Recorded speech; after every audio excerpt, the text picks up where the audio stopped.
I'm going on a second date with a man who does not know I have kids. I just seen this post that said that, like, men don't want single moms. Respectfully, when I was fucking 9 months pregnant, I had men in my DMs and they knew I was pregnant. Trying to date as a single parent is actually mentally draining.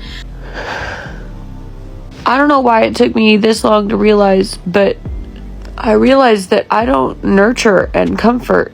My household may be without a dad. DoorDash, you guys failed me as a single mom on Mother's Day, and you need to do better. What's so crazy to me is the amount of single moms or stay-at-home moms that complain about their workload when being a mother and motherhood is as easy as it's ever been. Let me explain. It is eating my soul right now, having to drop off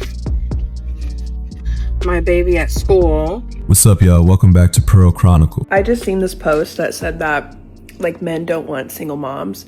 Respectfully, when I was fucking 9 months pregnant, I had men in my DMs and they knew I was pregnant. Also, if there ever was a time where I was single again, you would never meet my fucking kid, bitch. Ever. Never in a million years would I ever think about introducing a man to my daughter. Men don't want single mothers. Women don't want you, sir, so I think you should take what you can get. Half the people find out you've got kids because they don't take the time to actually swipe across and see that you have kids in your profile. So when you mention kids, they just ghost you. The other half of people don't seem to care at all about kids, but you're trying to lock in a day to go and see them. And then maybe 2 out of 20 people you'll meet in person. One might be someone that you want to see again. If single moms are supposedly so desirable, why are we talking about getting ghosted after mentioning the kids? The dating market's actions speak louder than social media confidence. It is eating my soul right now, having to drop off my baby at school.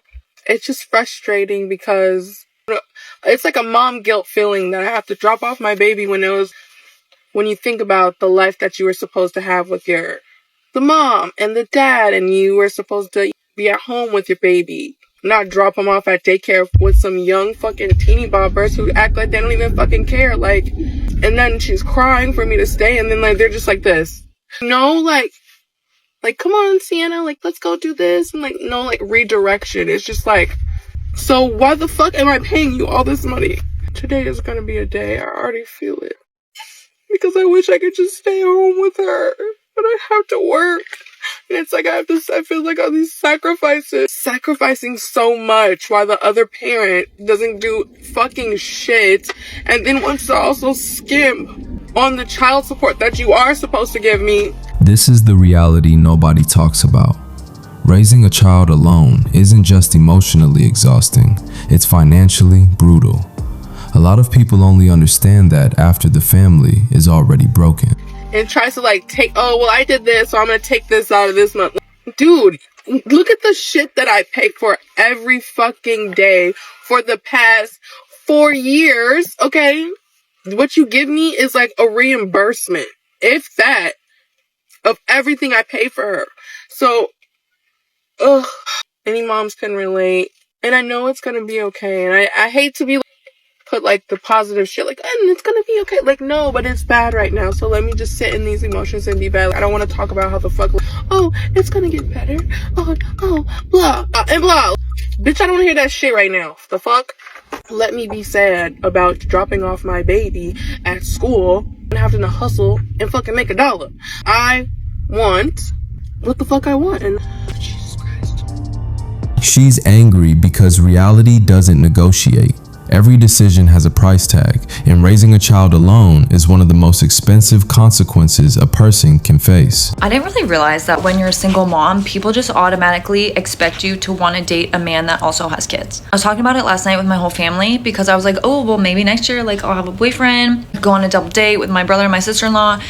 And then I started talking about how I don't want to be with a guy who also has kids. And they were blown away by the concept because they're like, well, you have kids. And I'm like, I know, I'm not saying that I don't love kids because I absolutely adore kids, but in my soul, I just feel that I will not end up with a man that also has kids. If that changes and I fall in love with a man that happens to have kids, okay, never say never. I would prefer to date a man who absolutely loves kids but doesn't have kids of his own. I've seen plenty of other single moms who end up marrying men who do not have kids of their own. I also see a ton of women who end up marrying a man who also has kids and then they have a blended family. Like, it's just personal preference, but I'm just shocked that people are shocked when I say that, because I'm like, why do I have to date a man who has kids just because I have kids? Nobody's saying she has to date a man with kids.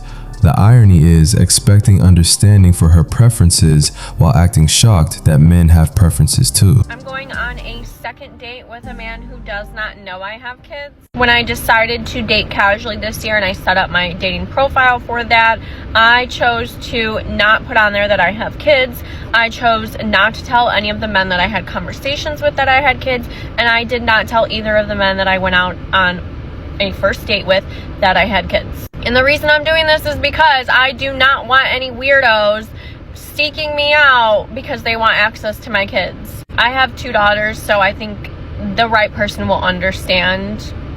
But also because I do think I deserve to be seen as more than just my situation. I've been through a lot, and at the end of the day, if someone does get far enough along on a journey with me to where they do find out that I have kids and everything about my situation, if they choose not to move forward with me. Protecting your kids is understandable, but hiding something this major until after multiple dates isn't honesty. It's delaying information you know could change the other person's decision. That is perfectly fine, because my main goal in life is never to get married. So if I do end up never getting married because of everything in my life, that is fine, but it doesn't mean that I can't have an experience going into my 30s of, dating casually, so second date, do I tell him, do I not tell him? I'm like, I don't know. I think I'm going to tell him that I have kids, but I don't want to speak on it too much because I don't want my dating experience to be about that. But I'm teetering the line of being dishonest, and I'm not a dishonest person. So what do you guys think? If you're asking whether it's dishonest, deep down you already know the answer. Kids aren't a minor detail. They're one of the biggest factors in a relationship. I don't know why it took me this long to realize, but I realized that I don't nurture and comfort. My household may be without a dad, but my kids are lacking a mom because I'm too busy doing everything and being the strong foot and being the strong role model and the backbone. I stopped nurturing, and I don't know when it happened. So this is a conversation I overheard between 2 mothers. So the first mother was telling her friend that her partner had left. She didn't emphasize whether it was a husband or a boyfriend or a fiance, just that her partner had left and he was taking everything off of her. Now, Mother B, who was the friend, responded and said, these men are not in it for the children. They're in it for you, and once it ends, they leave you with nothing. She went on to say that once they leave, they want to hurt you and they don't care how it affects the children. So working women, this is a question to you. Are all men like this, or are these women picking the wrong men? Let me hear your thoughts and let's keep the conversation going. Notice how the conversation instantly turns into men don't care about the children. No accountability, no context, just another story where every man is automatically the villain. Single mom rant, y'all. I am so fucking burned out. I graduated a couple weeks ago, but I still have I had one 6-week drawing class to complete my minor, and 6-week classes are pretty intense. But not even just that, I don't get nights off anymore. I have a friend who watched my kid just a little bit so I could go out the other day, and it was such a relief. Imagine if you couldn't even step out of your house twice a month to just not be a mom for the night, or be around other grown-ups dancing. I've been living here in Louisville for 6 months. We haven't had one dinner invite, and this place is weird in that regard. I'm tired, but I have to do everything on my own. There's nobody to clean up, to grocery shop. I mean, if you're a single mom, and it's literally everything. This is the part social media rarely glamorizes. When you're doing the work of 2 parents alone, there are no days off, no relief valve, and eventually the burnout shows up. Everything, and the weight of my own life and the weight of another kid's life, but not just that, rebuilding a life after domestic violence. I'm so tired. I need a break, but I take them, throughout the day as much as I can, but I need a break. I've been running on fumes and surviving for so long, and you get to the point where your body, your brain is just...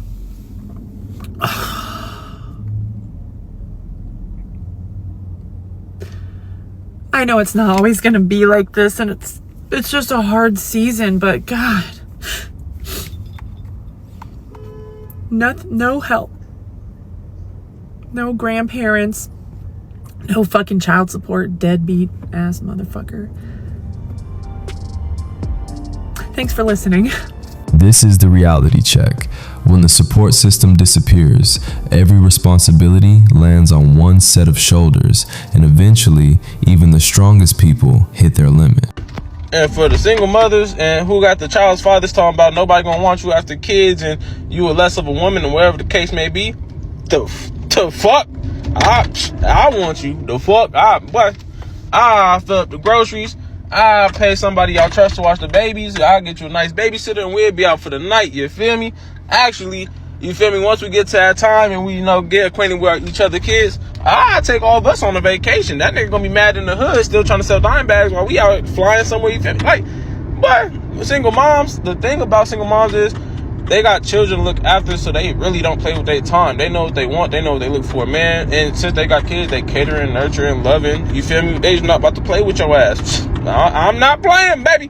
I'll take care of you. We'll be around the world while that nigga mad talking about, man, I can't have my family back. No, nigga, I took it. Nigga, it's ours now. Fuck you talking about? Niggas talking about single moms. Don't nobody want a single mom. Okay. What's so crazy to me is the amount of single moms or stay-at-home moms that complain about their workload when being a mother and motherhood is as easy as it's ever been. Let me explain. Nowadays, you can order your food through DoorDash. Don't even have to go anywhere. You can order your groceries. You don't even have to go anywhere. You can even have Instacart bring you medication for your children if they're sick without even going anywhere. But then a lot of these women want to complain about making doctor's appointments or doing the extracurricular activities, and they're complaining about their workload, but really what it is their poor time management skills, and they lack the ability to plan correctly, and then they're all burnt out and have this supposed mental load. Some people hear I'm overwhelmed and immediately jump to you're lazy. Convenience apps can deliver groceries, but they can't deliver another parent, more time, or more energy. Trying to date as a single parent is actually mentally draining. I'm not talking about the fact that we've got to try and get childcare or we've got to find the time to actually physically go on the dates. I'm talking about that we've got to make sure, we actually have to take dating so serious because there's children involved. We can't be so blasé about it. We do need to know you as a person, in depth. It can't just be surface level stuff. We need to know how you actually are as a person, because it's not just ourselves we've got to protect, it's the kids that we've got to protect. And I think we get misjudged a lot of the time because we look like we're taking things too seriously, or it's not that deep. That seems to be the line. But it is, because there is children involved. And no, they're not necessarily involved right now, but if we're dating or I'm dating you, then obviously the end goal would be to be in a committed relationship. And to be in a committed relationship, that involves... She's actually admitting something important here. Dating gets much more complicated once children are involved. That's exactly why many people think harder before taking on that responsibility. Our child or children, it's going to involve them. So I kind of do need to know if you've got paternal instinct in you, not because my children need another parent, but you're going to be around my children at some point, because just because we're dating and it's just me and you dating at the beginning, my kids are going to come into play at some point if that progresses to a relationship. And that's really hard. And I find it really, really difficult because we have to look at things like, are they predators? Do they have a history of abuse or anything to do with children. Like, you can't just relax and enjoy the dating, because as much as you might enjoy it, you've got small ones to think about the debt at the end of the day. So yeah, so maybe just be a little bit kinder on single parents when it comes to dating. I understand you might think they're being a bit more serious, or they're looking into things a bit too much or in depth. Like, they have to do that because it's not them they're trying to protect, it's their children they're trying to protect in the long run. So yeah, have a good day, guys. My thought of the day. Listen to that list. Paternal instincts, safety concerns, future family dynamics. That's exactly why many people hesitate. You're not just choosing a partner anymore. You're choosing a package deal. To be completely honest, it was pretty quick. We were about 2 months in. Totally disregarded my personal rule. I had always said that I was going to wait about like 9 to 12 months to introduce anybody to my son, and that went right out the door. I was a single mom for like a couple years, and I was dating, but there was nobody that felt worthy enough to introduce my son to. I kept my dating life and my mom life very separate. I was very protective over my son and who met him, who came into his life, because he doesn't need to be around everybody. When I met my boyfriend, we just clicked since the beginning. Like, we went on our first date and we were like, yep, this is it. We're exclusive, signed, sealed, delivered. When you know, you really know. There's a lot of people that I talk to that they're like, yeah, he's the one. And then they end up breaking up within a few months, and then your kid met. As a boyfriend, he checked off all of the boxes. But like, as a man, as somebody that was gonna maybe be the future stepdad to my kid, like, they have to check all of the boxes. Everybody has rules until the right person shows up. 9 to 12 months became 2 months because feelings took over. That's exactly why people say standards get tested by reality. Anyway, that's enough for today. Subscribe, hit the notification bell, like, share, and stay tuned for the next video.